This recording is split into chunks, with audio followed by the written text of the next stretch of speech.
CNA sjell në vëmendjen e opinionit publik një skandal që në krye ka vetë njeriu individin. Prej ditësh kemi kryer një vëzhgim në ambientet brenda dhe përreth QSUT-s. Ajo që kemi konstatuar është skandaloze e turpshme, një sjellje kafshërore nga vetë njerëzit që dërgojnë në spital familjarët e tyre. Janë filmuar ambiente të mbushura me plera plastik me bishta cigaresh. Një pamje shëmtuar ulëritëse neveritëse. Këtë të diel po trajtojmë një tjetër shqetësim, një fenomen të shëmtuar që ndodh pikërisht në ambientet e spitaleve që nxjerr në pa një tjetër plag që është ignoranca e njerëzve.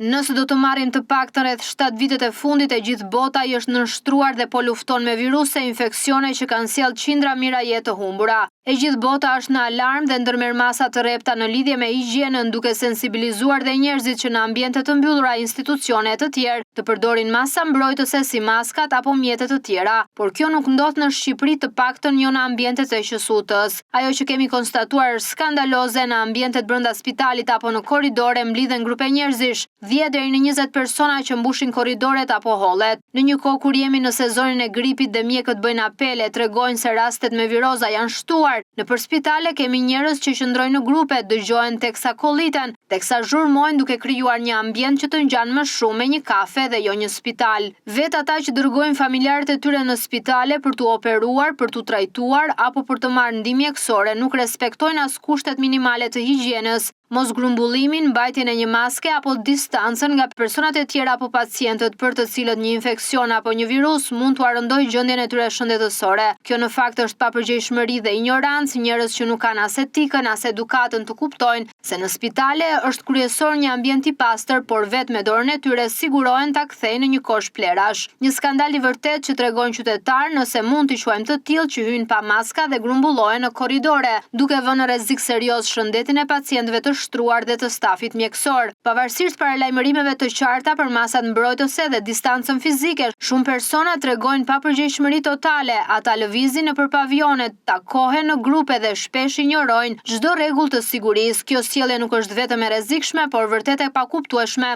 duke transformuar spitalet në vatra potenciale infeksionesh. Pacientët më të dobët, të sëmurët kronik dhe ata që sapo janë operuar janë në rrezik të lartë për shkak të kësaj mungese disipline. Njerëz që hyjnë në ambientet e spitaleve apo urgjencave orar pa orar, pa respektuar asnjë rregullore, pa marrë asnjë masë mbrojtëse qoftë për veten apo pacientët, familjarët e tyre. Kjo tregon ignorancën dhe papërgjegjshmërinë e vetë individëve.